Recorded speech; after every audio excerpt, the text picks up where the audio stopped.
Hello there, everybody. Megan Toll here, and we have Dr. Amanda Barrientez, which I'll introduce you to her in just a moment. So, welcome to the Passionista Nation Expert Interview Series. So happy to be here with you today, bringing in another amazing guest to share her expertise with you. This interview series is all about, really highlighting and showcasing our amazing experts within our Passionista Nation group. So I love to add as much value as possible, help you really grow both personally and professionally with amazing mindset tips and business strategies. So that is what this interview series is all about. So welcome, Amanda. Thank you for joining us today. Hey, Megan. Thanks so much for having me. You bet. Where are you joining us in from? I am in Colorado Springs, Colorado. Nice, beautiful. What's the weather like there today? Fabulous. It's a little hot. It's almost going to be close to 90, but Whoa, I know it hotter got than hot Austin, really Texas, where I fast. live. Yeah, it got really hot really fast, but it's been raining a lot, so it's really green and just lush and beautiful. Yeah. Awesome. Well, I'm going to tell you a little bit about Amanda in just a moment, but she's going to be talking about a really powerful topic today. I'm super excited about, this topic because so many of us struggle in this area. I know I did for a number of years, and this could really prevent you from reaching your, true level of success in your business. So she's going to be teaching us how to unblock your money flow to make more money doing what you love. Who doesn't want that, right? So before we dive into this juicy topic, I want to tell you a little bit about Amanda. Um, and just so you know why she's here talking about the topic of money today. So Dr. Amanda Barrientez is an NFA, a no fucking around business consultant. I love that. Who helps coaches and online entrepreneurs unblock and increase their money flow using her proven NFA moneymaker methods. Higher profits are guaranteed. This um, so I can't wait to learn all about that. So after going from food stamps to building a six-figure business fast, she's been on a quest to teach entrepreneurs how to make more money doing exactly what they love to do. And she has a very special Money Blocks profile that we're going to talk about later that you'll get access to.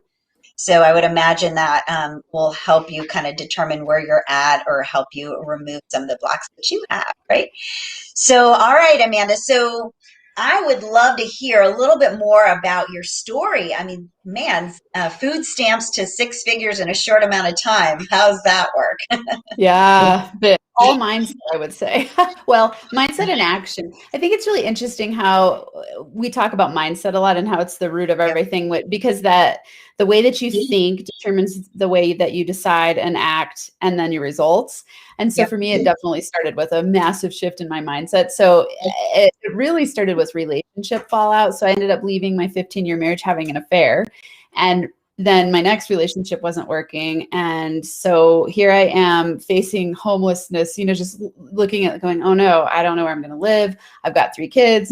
I'm in grad school, wasn't getting any child support and went on food stamps. And I felt pretty scared and bad about myself and my situation. And I had this revelation one night when I was on the floor crying, and I was thinking, okay, I'm the center of this reality. It was pretty powerful because I had this moment of like, what's the common denominator here? And it's like, it's me. And so I really in that moment thought, okay, I'm willing to do whatever it takes to have a different reality. And a lot of it was focused on relationships. I was like, I don't want to feel this crappy in relationships anymore. Clearly, I don't know what I'm doing. I don't have relationship skills. And I just thought, I'm willing to do whatever it takes. So I started listening to podcasts. And I didn't have a ton of extra time because I had 3 kids. I'm in grad school. And so what I did was listen to podcasts everywhere I went, everything I was doing where I could. I'd plug in my headphones and just, listen to podcasts while I was cleaning the dishes, while I was walking to class, while I was walking between classes, while I was taking my kids to school, just on and on. And I kept going, oh, wow, this stuff actually changes the way I'm thinking. And I started to implement what I was learning, and things started to change. Like I could really see a change in my outer world. And I thought, wow, this is really cool. And then all of the podcasts I was listening to were by coaches and consultants. And I thought, oh, there's something here. Maybe what if instead of going the academic route, I use my love of teaching and turn it into a business. And so when I graduated, I took the leap. And then in my first year of business, I went 6 figures. Wow. That's awesome. So it's interesting how often we have to have that breakdown before we can have the breakthrough, right? Yeah. For me, it was the same. Like things were like falling apart at the seams. I was at my lowest of lows. But, that is the time I think sometimes where we realize this is not the life that I want. And you kind of make that decision in the moment that you're going to work towards a better life and work towards figuring this out, right? Yeah. Thank you for sharing. So you have 3 kiddos. How old are your kids? Yeah, I have 4 now, but I had Oh, you have 4. Okay. three of my own, 22, 19, and 16. And then now I have a step baby who's 9. So I have a wide Oh, range from 9 to 22. yeah, your 3 older ones are similar to the ages of my kiddos. Yeah. Yeah. Mm, Yes, and they've been through it all with me. So, yeah, it's a lot of learning for them, and it's interesting to watch what you learn coming out through your kids. yeah, that's so true.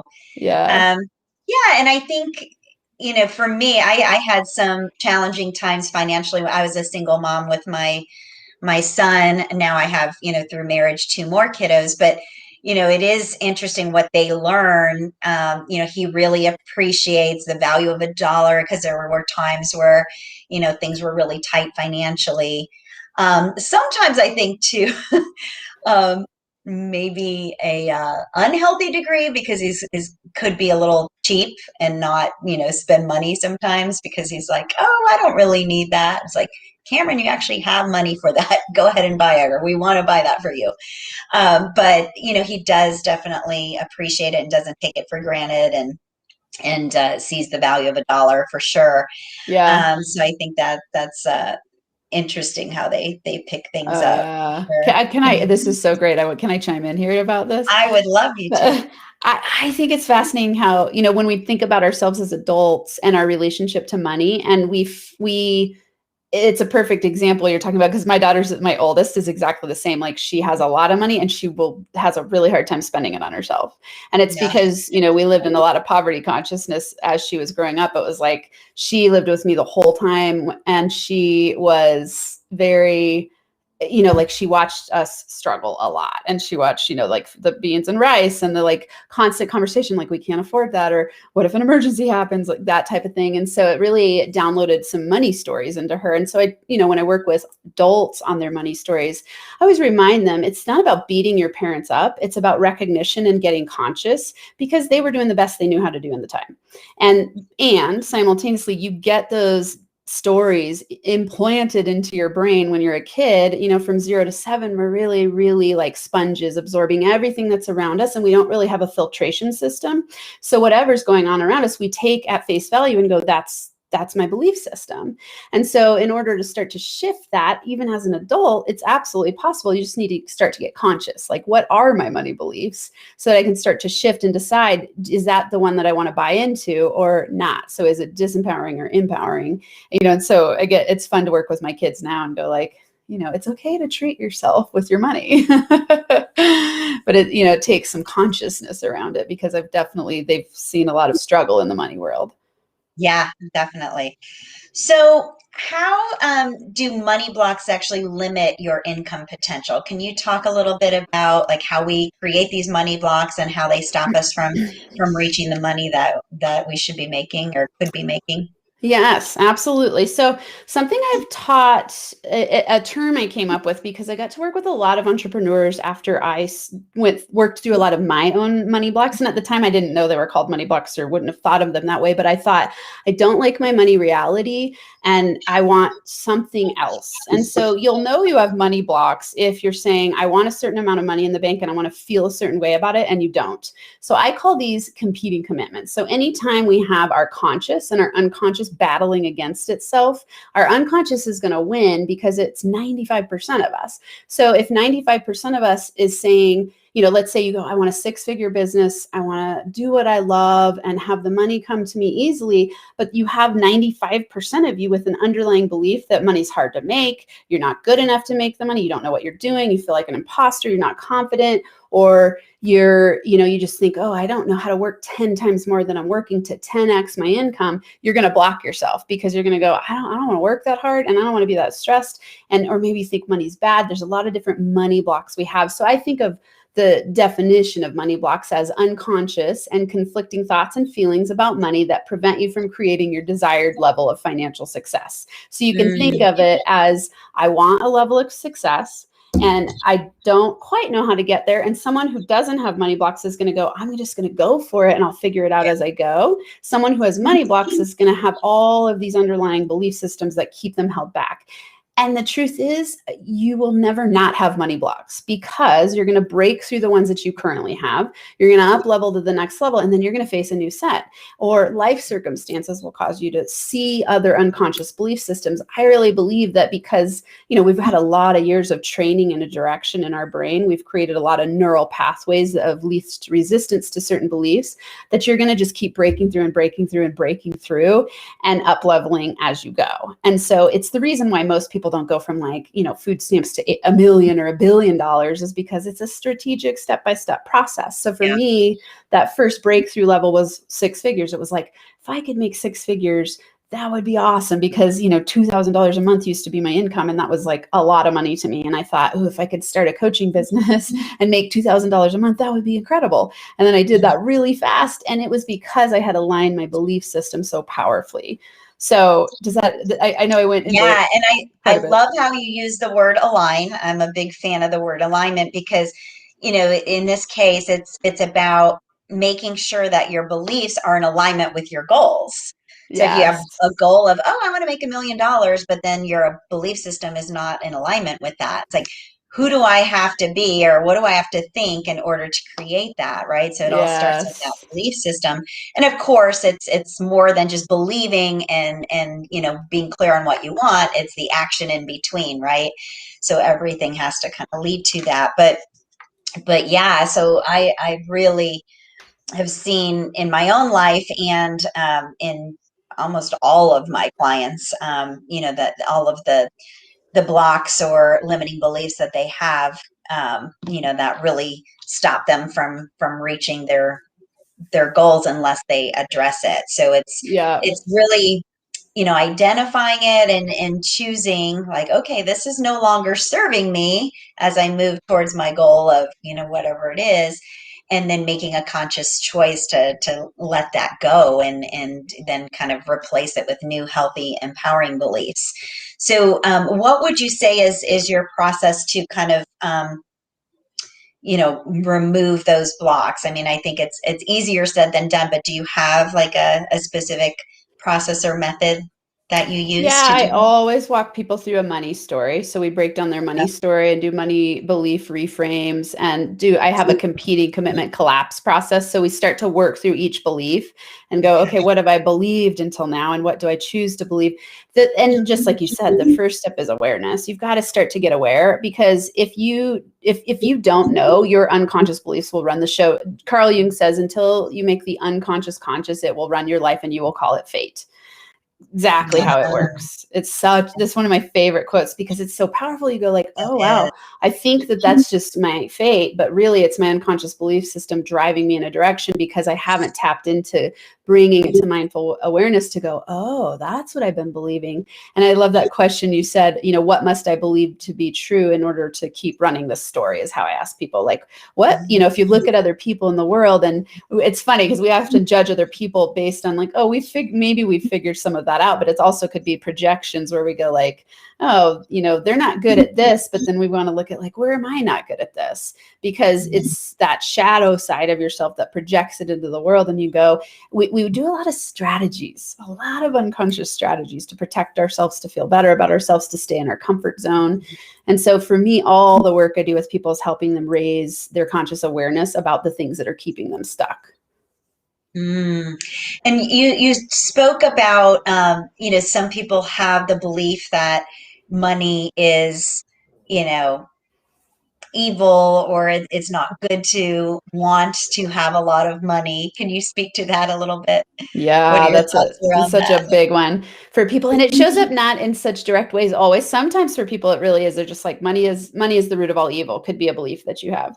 Where, I love Mark Twain says, the lack of money is the root of all evil. Because if you think about when you're impoverished, all you can think about is money, because you're in survival mode, you're scared, and you just hyper focused on the pursuit of money because you don't have your needs met. And so I always think about, that aspect of it. So it could be some religious training potentially, or parental training, and just kind of a societal moralistic view of money instead of thinking of it as neutral. It can show up as people going, oh, it's not spiritual to make a lot of money, or I might become a greedy jerk if I have a lot of money, or, what if I make a lot of money and I lose my friends, like, because I outshine other people, or so that money is bad causes a lot of different types of money blocks that show up for people in those ways where they'll self-sabotage when they get some money, either a little bit of money or a lot of money, they sabotage. And so it's really can be based on that money is bad money block. Yeah. And so, and you said it so well, like it can show up a little bit more subtly than, oh, I think money's evil. But we do hear a lot from, people who are really have passion-based businesses, and they love what they do. Oh, I don't do it for the money, right? I just Totally. want to be of service and help people, which is great to want to be of service and help people, but it's also okay to get paid generously for what you do. Yeah. And I really believe that money makes you more of who you are. So if you're a loving, giving, generous person, you're going to get to be that and do those things even more, right? So yeah, it's interesting how, you know, people end up more like having a hobby versus a real business because of Yes. those thoughts, right? Because they're blocking, that flow of money coming in. But I think it's one of the biggest lessons I've learned, Amanda, is, especially offering more high ticket type offers in my business, where you're giving someone the opportunity to invest in themselves at a high level, just the magic that happens there. So it's really not about us. It's about our clients, telling the universe, or, their higher power, I'm worth it and my skills are worthy of being developed, or, Yeah. I'm worth figuring this out, or having the life or business or health or whatever it is that they want. So by investing in themselves, then, they're really, it's a shift that happens, right? And that's how they can have the transformation that they're seeking. But if we're giving everything away for free or charging so little, then they're not going to get to experience that transformation in their life. Yes. I love that you said this, Megan, because I see it happen time and time again where people undervalue themselves. They over deliver. They feel resentful and frustrated. They don't know why their people aren't getting results. And it's exactly what you're talking about. People, they pay for what they value. And oddly, I've helped people like double their fees overnight and get more clients, because all of a sudden the clients perceive them as valuable because they're Yes. valuing themselves. And I always tell people, you're modeling for the people you work with. So if you're undercharging and undervaluing yourself, how can you teach them to value themselves? Because you're Yes. already just representing that you don't value yourself by not charging enough. And so it's a huge money block for people, going like, oh, it's under the philosophy of like, it's better to give than to receive. And I go, no, it's great to give and receive, right? Yeah, it's Equivalent both. exchange. Yeah, balance. Yep. Yeah, exactly. And so yeah, that happens a lot. And I think, and you're so correct. The other thing I tell people in that way is that when I'm working with someone, I go, your success is my reputation. So if they're not willing to invest in themselves, it means they're probably not going to be super committed to what I'm teaching them, which means I can't help them be successful, which then that's my reputation.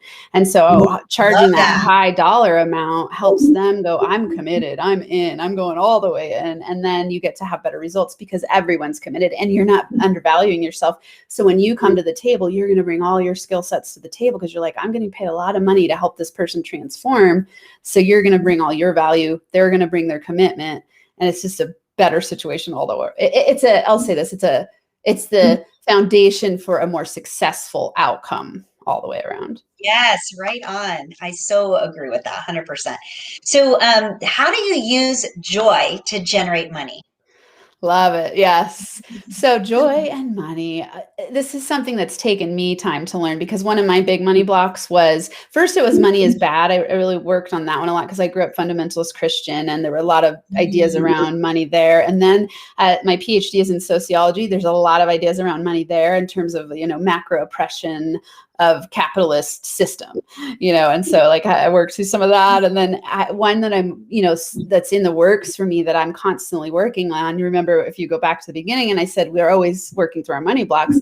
Every level that I up level, I see my new money blocks that I get to work through. And so one of those, and this is the biggest one of the people I've had go through the money blocks profile so far, the highest proportion of people are stuck with this one, which is money causes stress. And so in that money causes stress idea, it's that you've got to work really hard to make money. And so this is super counterintuitive to joy, right? And joy is a very high frequency, and joy is you stepping into your zone of genius. So if people watching or listening haven't read Gay Hendricks' book, The Big Leap, he coined the term zone of genius, and you'll hear it all the time if you haven't yet. Super cool term because it's you living in a place where you've got your highest potential to enjoy life.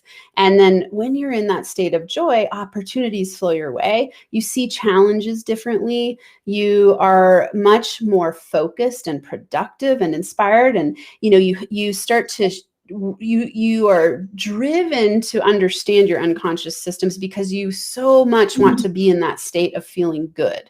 And so joy is a fun, it's funny to think about it as a strategy, but it's like a strategy to step into to go, do I feel joy today? So every morning when I wake up, I ask myself, is this going to bring me joy? I ask myself every time I'm creating a new program or project or course or anything, I go, is this going to bring me joy? Because why would I want to do something I hate doing and think I'm going to get a result I want? It doesn't work that way, right? And so the more that we can tap into that space of joy, the more opportunity we have. And we're at if you look at law of attraction, whatever highest frequency you're at, that's what you're matching. And you will get that back reflected at you and in your outer world. And so you want to do what you can to learn how to live in a state of joy to attract more money. Yes. So for me, when you were saying that, the questions you ask yourself, is this going to bring me joy? It reminds me of, something that I do, which is all around like my core values. So my core values are integrity, love, and fun. So every decision that I make, every opportunity that I have present itself, I think as entrepreneurs, we have so many decisions to make, and, every given day. And so it's like to be really clear on first your vision, your goals for your business, right? But then also like, what are my core values, and making sure that you ask yourself with any opportunity, or even like, here's a potential new client, making sure that, that opportunity or that person or potential partnership or whatever is in alignment with your core values too. So when you're saying, joy probably is one of your core values. So like asking yourself, okay, is this going to be fun? Is this, person of integrity or opportunity of integrity? Or really it comes down to back to that word alignment, right? And so I love that. And when you're really conscious of those things that you want and the way you want to live your life and what you want to attract, then you can tap into that ease, flow, and grace, right? And really be able to just have that money flow to you, like you said. So it's, yeah, I think that clarity of what you want, and really, um, I think too, just not willing to settle. I think so many times, especially in the beginning stages of our business, when we're like, oh, I need the money, and I'm gonna just like, I'll take on this client even though I know they're a horrible fit, just because you don't want to pass up that money. Then it's really telling the universe, oh, I'm willing to settle. And you're going to get a lot more of those types of clients coming your Yeah. way, right? So it could be challenging because you do have to, stand firm in your beliefs and be clear on what you want and not settle for anything less.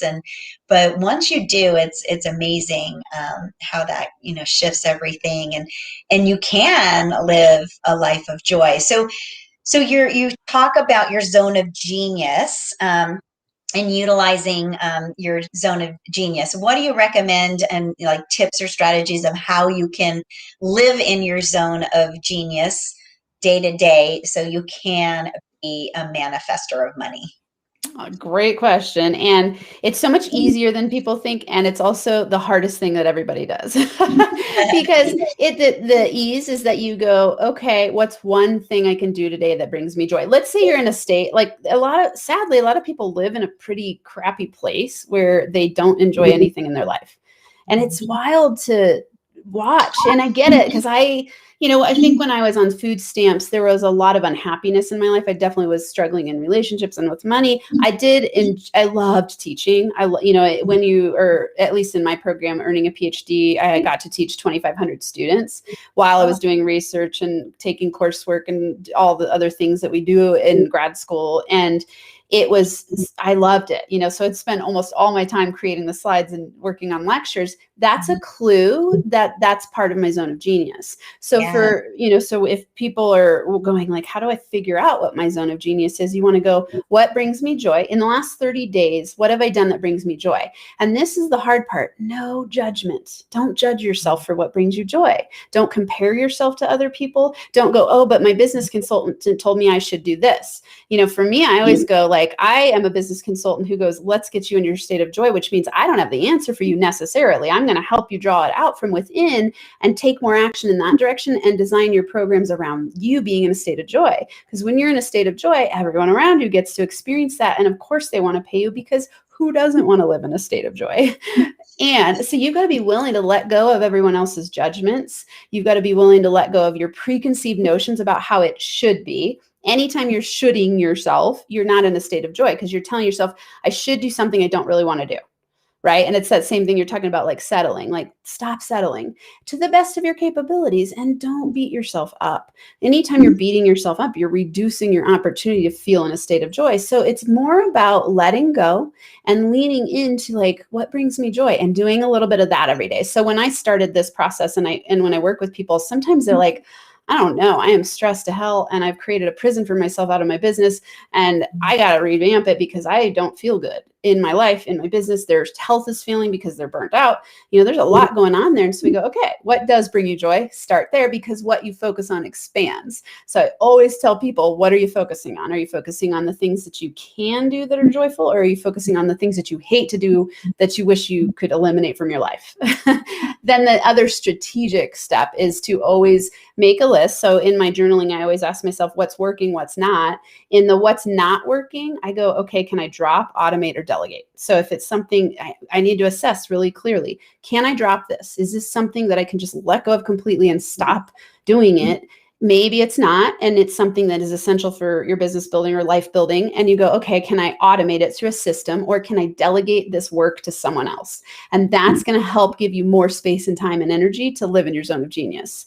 And so those are the first steps, I would say, and the most basic. Yeah, I love that. So, man, you're talking my language, here, because zone of genius, I think, really tapping into that. I call it your brilliant zone, but Nice. everybody has their own way of looking at that. But, Yep. it's so powerful when you can tap into that. And I do believe a lot of people are challenged when it comes to identifying this because of all the distractions and because comparing yourself to what other people are doing. But I really believe each of us have, this zone of genius that only they can bring to the table in that particular way. And it comes from, I always talk about unique value, like, your not only your God-given gifts and talents, but your experiences and, your characteristics as a person and your education and all of that, right? And so if you're able to really focus on that and take something that that comes natural to you, that is super um, easy for you, and you're passionate about doing it, brings you joy, and also too in terms of value, does it really make an impact? Can it provide a solution for someone? Can it transform their life? And if you can really identify that as like yes, yes, and yes, then oh my gosh, this is your zone of genius. And the brilliant thing about it is you can really charge anything you want for that, because that's gold, right? And people who want what you have, they often, your star clients, that your high ticket type clients, they value time over money, and they want to get access to the information that's going to take them from where they are to where they want to be, right? So they're willing to pay top dollar for that full solution or transformation. So, but what they're paying for is your zone of genius. So the more you can, tap into that and figure out what that is. And I think, working with clients, you go back and look, oh my gosh, like what was the most joyful aspect of what I did, or where I made like such a significant difference in this person's life or relationship or health or whatever it is that you specialize in. Like then kind of just keep digging in deeper there, and that is your zone of genius. And I love this, because that is how you can be joyful in your work, and that is how you can start earning your worth and making the biggest impact you're meant to make on this planet, right? Yes. Yes. You're speaking my language too. I get so excited about talking about this, because it's really, I mean, the only thing keeping you from um, living a joyful life and making the impact you were born to make, and making the amount of income that you'd like to make so you can, really be able to help more people, is, you're blocking yourself, right? And it's Totally. these blocks that we create, that just keep us stuck. They keep us playing small. They sabotage our success, and definitely prevent us from reaching our true potential, right? Yeah. You're reminding me of a really simple question to ask. And anytime I feel a little stuck, I ask myself this question and journal about it. And I do this with my clients as well. And it gives so much illumination. It provides illumination. So it's asking yourself, if I had $1 billion, what would I do with my time? Not with the money, what would I do with my time? Because time is so precious and valuable. And the $1 billion reason I say is because it's like you want to be thinking like just unlimited money, where you have so many passive streams of income that you can choose what you do every single day with your time. And so then you really get to go like, what do I really enjoy? And people struggle with it. It's intriguing, and I, the more that I lean into understanding that, it's that piece of like, we don't know how to feel good. In some ways, entrepreneurs are addicted to feeling bad and stress. Let's say they're addicted to stress, so they go like, I have a stress set point where if I don't feel that level of stress, I feel uncomfortable. So they actually feel more comfortable in grind and hustle and push than they do in like, oh, I made easy money and I got to like sleep in and have a 3-day work week if I wanted to.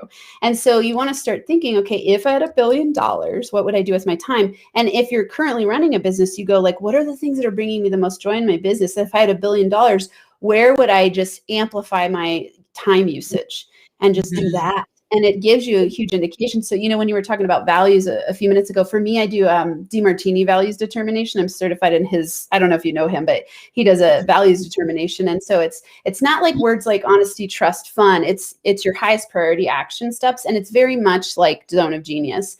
And it's you thinking like, what are my highest priority things I love to do every single day? And how can I get paid to do that? So I always tell people, you ask yourself the question, how can I get highly paid to do exactly what I love? And so that's the highest quest you can have in life, because then every day feels like play and you're just a magnetic, brilliant force in the world, and people are attracted to you automatically. You just do what you're doing and people are attracted to you. Yes. So I guess you sharing that most people are living in a space of stress. They're comfortable being uncomfortable, I should say, right? Yeah. Yeah. And yeah, I do see that happen a lot. I bet both of us have done quite a bit of work on ourselves. I'm blessed to say that I don't live in that space. And it's so exciting to be able to wake up in the morning and love what you do and be so passionate about, making a difference. One of the things that I do in addition to running my business, which I love, is, giving back to my community. And so I have a group called the Good Deed Society here in Austin. We have about 30 ladies, and we work with some local nonprofits in the area. And we do a lot of hands-on stuff. We do donate money as well, but it's more like, how can we make the biggest impact together with these organizations? But so I just wanted to share that because, when you free yourself from, working in your business and that stress, and you can really, do what you love, make a lot of money doing it, but then be able to do other things outside of your business that bring you joy and that make a difference and make an impact. And it's a beautiful thing how things just open up for you. And you can really do so much more when you're able to let go of, these blocks and yeah. So what are your thoughts on that? Yeah, absolutely. Well, and I mean, I think it's great that you're pointing out. To me, it sounds like one of your highest values is giving back through like charity or, good deeds. And so, for everyone here, I think that the powerful, important thing to remember is that we're well-rounded, balanced people in ourselves if we let ourselves be. So instead of hyper focusing in an area and going like everything's about building my business, which I see a lot of entrepreneurs do, we go like, what's the well-rounded place where I get to do all the things I love to do? For some people, it might be rock climbing. It might be, horseback riding. It could be gardening. Who knows what it is, but it's allowing yourself to really be honest with yourself about whatever it is for you. So I don't have a blanket thing of like, everyone has to do this or everyone has to do this. It's like, the biggest trick is allowing yourself to discover for yourself what it is that has you thriving, and then trusting and allowing it to transform over time. Because in the way I've been trained and what I truly believe and what I've seen and experienced is that we change our values over our life course. When we're 10, we're going to have a different place than when we're 20, 30, 40, 50 and on, because of what we've learned and what we've seen. And then also circumstantial situations can change our value system. And, like for me, I partnered this year, and I'm much more highly inspired to stop work early because now I have a partner in it. I'm like, oh, Owen's 9. He needs more parents around. And I go like, oh, okay. And so how do I reorganize my joy around going, oh, okay, I want to work way less now because there's different reasons to. Before it was like I could work 18 hours a day. That was great for me because I lived alone and I wasn't focused on work. I wasn't focused on other things than work. And so that's what I did. And so just remember to constantly interact with yourself and reflect on what's working for you. So this is why I always tell people meditate and journal. You don't have to, but whatever it is for you, maybe it's running, it's whatever it is that can get you to be more self-reflective and aware. That's what's going to help you figure out how to live in your zone of genius. Mm. And the truth is we get to create our reality. Yes. So that is the exciting thing. Once you figure out what you want, that's often the challenge, but then you can actually create that. And I think trusting in the fact that you can do that is key as well. Well, thank you Yes. so much for all of these nuggets and just really actionable information that you shared today. So, can you tell us about your Money Blocks profile and what people can expect when they take that? Is it like an assessment or? Yeah, it's a very quick, it's actually about a 2-minute quiz. And it's so far, the feedback I get, they're like, wow, how did you assess in 2 minutes my money block? Yeah, And awesome. usually we have multiple. So what I do is when people walk through it, they get their top money block that they're facing at the moment based on the questions they answer. And then they'll get an 8-page PDF download. And then that will lead them to a Money Blocks masterclass that teaches them all of the money blocks that I've found through doing all the work I've done. I really wanted to find, okay, what are the top 3 money blocks that people experience, and how can we categorize all the beliefs into that? Because there's an overarching issue I see with people where we go like, oh, there's a very common thread of patterns of money blocks. And my biggest goal is to go from A to Z as fast as possible. And so I always, as a sociologist researcher, I got to learn about how to do research and look at patterns. And so those are the patterns that I saw come up, especially for entrepreneurs. And so they'll learn a ton about their own money blocks. And then I'm so excited about this. I haven't set the date yet, but I'm going to start doing monthly money blocks breakthroughs workshops. So people then, once they go through the money blocks profile, they'll come to a workshop and we'll decompress their money story so they can really start to break through. And then they'll have a membership program where they can learn how to continuously work with their money blocks. Nice. Awesome. So Yeah. how can folks connect with you? I mean, obviously we're going to be providing the link for the Money Blocks profile, so they'll probably be able to get in Amanda's world. But Yep. beyond that, what are some other ways they can connect with you?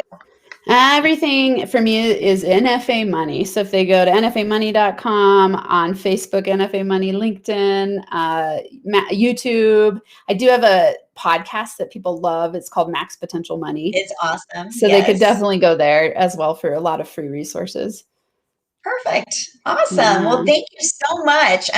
So we would love to hear from you all in terms of any ahas or breakthroughs or biggest takeaways from today's training on how to unblock your money flow. So just go ahead and pop any questions or comments or whatever you want to share with us in the comments in the group. And then Amanda, would you mind popping in there and seeing if you can answer any questions or you can connect with folks there. That would be super. Absolutely. Yes. Thank you so much.